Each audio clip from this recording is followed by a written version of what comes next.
చూద్దాం. సుహాసన్న మంచి మంచి కంటెంట్లతో వస్తున్నాడు కదా. సో మొన్న ఇంటర్వ్యూలో మన కులప్ అన్న ఉన్నాడు కదా, గులాబ్ జాములు బాగుంటే ఎవరన్నా రానియచ్చాడంట. సో ఆ వీడియో కూడా బాగా వైరల్ అయింది. సో చూద్దాం దీంట్లో కూడా ఏం గులాబ్ జాములు కూర్చొని చూస్తాయా. లాస్ట్ వరకు ఏముందో సినిమా చూసి చెప్తాను. వీడియో చూసి లైక్, షేర్, సబ్స్క్రైబ్ చేయడం మాత్రం మర్చిపోకుండా. ఇప్పుడే ఎంటర్ అవుతున్నాను. కలర్ ఫోటోతోని ఎంతో ఫేమ్ తెచ్చుకున్నాడు. సో దాని తర్వాత ఒక 2-3 సినిమాలు ఓకే, కంటెంట్ పరంగా గుడ్ అనిపించింది. బట్ ఈ స్టోరీ ఇప్పుడు ఒప్పుకున్నది కాదనుకుంటా. ఇక్కడ ఎంగేజింగ్గా లేదు అసలు. ఇప్పుడు వరకు ఈ రేంజ్లో సుహాసన యాక్టింగ్ చేయడం కాదు, మంచి యాక్టర్ సుహాసన.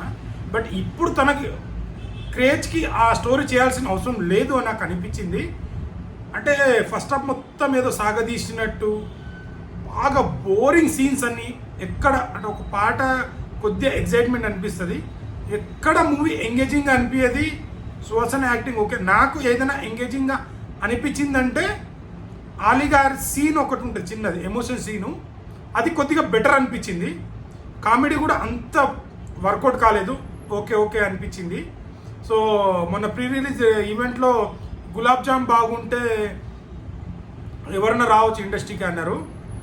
గులాబ్ జామ్ బాగుంటే ఎవరైనా ఇండస్ట్రీకి వస్తారు, కానీ సినిమాలో మంచి కంటెంట్, స్టోరీ ఉంటేనే కదా సినిమా గట్టిగా ఆడేది. అన్ని మసాలాలు ఉండాలి. బట్ సినిమాలో అయితే నాకు ఎక్కడ వావ్ అనే సీన్స్ లేవు.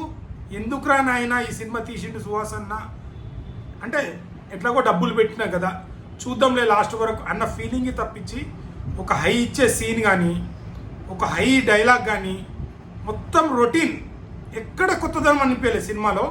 మేబీ ఏదైనా ఉంటుందేమో అనుకున్నా, బట్ ఎక్కడ ఎంగేజింగ్ చేయలేకపోయింది. సాంగ్ విషయంలో కావచ్చు, స్టోరీ విషయంలో కావచ్చు, ఏ విషయంలోనైనా ఎంగేజింగ్ చేయలేకపోయింది. సో దీంట్లో ఏంటంటే హరీష్ శంకర్ గారు కూడా వచ్చారు, అది కొద్దిసేపు బాగా అనిపిస్తుంది. మేబీ నాకేమనిపించిందంటే ఇంకా ఎక్కువ లెంత్ ఉంటే బాగుండేది, హరీష్ శంకర్ గారు వచ్చారు కదా అని అనిపించింది. ఎందుకంటే ఇక్కడ ఏ యాక్టర్ అంత ఎంగేజింగ్గా అట్రాక్ట్ చేయడం కానీ ఏం అనిపించలేదు. సో ఆ వచ్చినంత సీను బాగుండేరా అని అనిపించింది. సో మారుతి గారు కూడా కనిపించారు దీంట్లో. సో కొంచెం చిన్న సీన్లో వస్తారు, కానీ సుహాసన ఇలా తీస్తే మీరు కూడా షేప్ అయిపోవడం ఖాయం. సో నితిన్ అన్న ఇప్పుడు వరుస ఫ్లాప్తో ఎలా అయితే షేప్ అవుట్ అయిపోతున్నాడో, మీరు కూడా ఇలాంటి స్క్రిప్ట్, ఇలాంటి స్టోరీ ఎంచుకుంటే కష్టం అన్న. ఎందుకంటే మంచి కాన్సెప్ట్తో మీరు ఒక మంచి యాక్టరు. సో మంచి స్టోరీలు ఎంచుకొని, మంచి స్క్రిప్ట్ కానీ, స్క్రీన్ ప్లే కానీ, సాంగ్స్ కానీ ఇవన్నీ చూసుకొని, కామెడీ కానీ ఇవన్నీ చూసుకొని మంచి స్క్రిప్ట్తో వస్తేనే హిట్ అవుతుంది సినిమా. నాకైతే ఎక్కడ నచ్చలేదు, చాలా బోరింగ్. నాకు తెలిసి నా పక్కన ఉన్న వాళ్ళు అబ్బా ఏంద్రా ఈ సీను వెళ్ళిపోదాం అనే సిచ్యువేషన్లో ఉన్నారు అక్కడ జనాల్లో థియేటరు. సో ఇదైతే మన అన్నకు ఇంకో పెద్ద 90 ml రాడని చెప్పొచ్చు.